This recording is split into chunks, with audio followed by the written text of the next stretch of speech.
Hello, Namaskar, Jai Jagannath. My name is Santosh Kumar Pradhan and welcome to my YouTube classes. ପିଲାମାନେ ଆଜିର କ୍ଲାସ୍ରେ ଆମମାନେ ତୁମର political ସାଇନ୍ସର answer keys discussion କରିବା।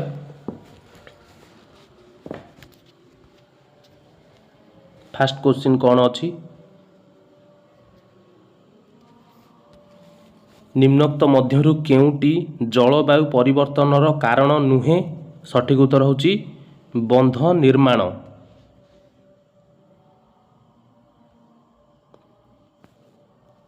ଭାରତର ବୈଦେଶିକ ନୀତିର ବିନ୍ଧାଣୀ କିଏ? ସଠିକ୍ ଉତ୍ତର ହେଉଛି ଜବାହରଲାଲ ନେହେରୁ।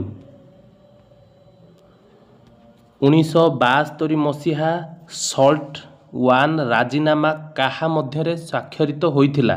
ସଠିକ୍ ଉତ୍ତର ହେଉଛି ଯୁକ୍ତରାଷ୍ଟ୍ର ଆମେରିକା ସୋଭିଏତ ସଂଘ।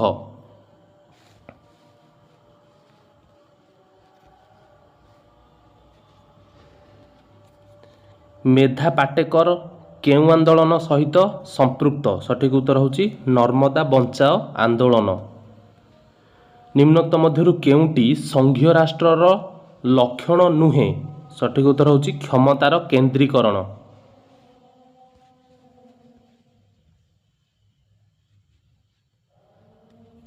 ନିମ୍ନୋକ୍ତ ମଧ୍ୟରୁ କେଉଁଟି ତୃଣମୂଳ ସ୍ତରୀୟ ଗଣତନ୍ତ୍ରର ଉଦାହରଣ? ସଠିକ୍ ଉତ୍ତର ହେଉଛି ସ୍ଥାନୀୟ ସ୍ୱାୟତ୍ତଶାସନ ସଂସ୍ଥା।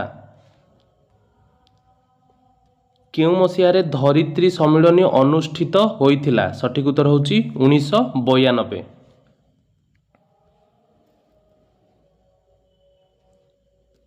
ନିମ୍ନୋକ୍ତ ମଧ୍ୟରୁ କେଉଁଟି ଆଞ୍ଚଳିକତାବାଦର ରୂପ ନୁହେଁ? ସଠିକ୍ ଉତ୍ତର ହେଉଛି ଧାର୍ମିକ ଆତଙ୍କବାଦ। ଭାରତ ଏବଂ ପାକିସ୍ତାନ ମଧ୍ୟରେ ତାସ୍କେଣ୍ଟ ବୁଝାମଣା କେଉଁ ମସିହାରେ ହୋଇଥିଲା? ସଠିକ୍ ଉତ୍ତର ହେଉଛି 1966 ମସିହାରେ।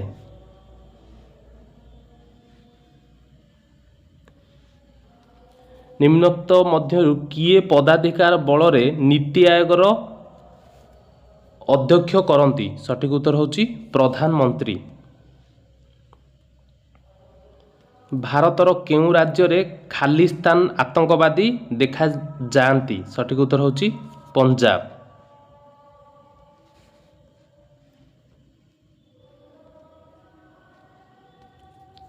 ଆମ ସମ୍ବିଧାନର କେଉଁ ଧାରା ଆନ୍ତଃରାଜ୍ୟ ଜଳବଣ୍ଟନ ଓ ନିୟନ୍ତ୍ରଣ ସମ୍ପର୍କିତ? ସଠିକ୍ ଉତ୍ତର ହେଉଛି ଧାରା 262। ନିମ୍ନୋକ୍ତ ମଧ୍ୟରୁ କେଉଁଟି ରାଷ୍ଟ୍ର ଗଠନ ପ୍ରତି ଏକ ଆହ୍ୱାନ ଅଟେ? ସଠିକ୍ ଉତ୍ତର ହେଉଛି ଆଞ୍ଚଳିକତାବାଦ।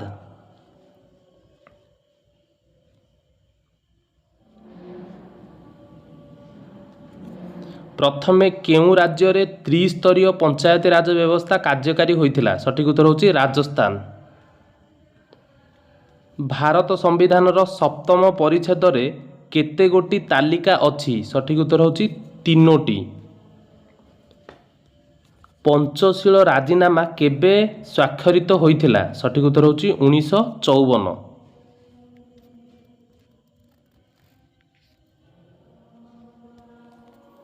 କେଉଁ ସ୍ଥାନରେ ମିଳିତ ଜାତିସଂଘର ପରିଷଦ ଅବସ୍ଥିତ? ସଠିକ୍ ଉତ୍ତର ହେଉଛି ନ୍ୟୁୟର୍କ।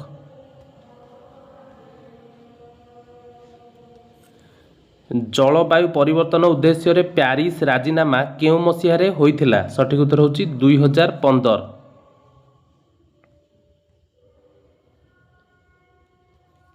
ଗ୍ରାମ ପଞ୍ଚାୟତର କାର୍ଯ୍ୟନିର୍ବାହୀ ମୁଖ୍ୟ କିଏ? ସଠିକ୍ ଉତ୍ତର ହେଉଛି ସରପଞ୍ଚ। ଆନ୍ତର୍ଜାତିକ ମୁଦ୍ରା ପାଣ୍ଠିର ମୁଖ୍ୟ କାର୍ଯ୍ୟାଳୟ କେଉଁଠାରେ ଅବସ୍ଥିତ? ସଠିକ୍ ଉତ୍ତର ହେଉଛି ୱାଶିଂଟନ ଡିସି।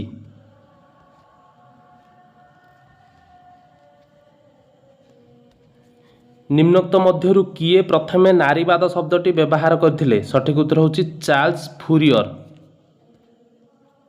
ତାପରେ ନେକ୍ସଟ ତୁମମାନଙ୍କର 2 ନମ୍ବର କ୍ୱେଶ୍ଚିନ୍ ସବୁ ରହିଛି ଏଗୁଡ଼ାକ।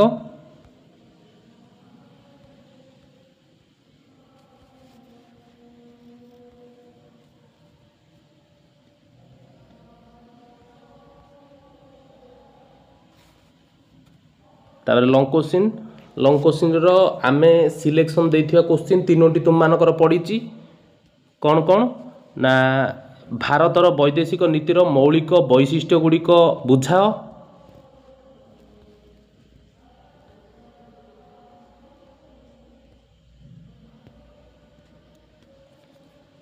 ଗ୍ରାମ ପଞ୍ଚାୟତ କାର୍ଯ୍ୟାବଳୀ ବର୍ଣ୍ଣନା କର।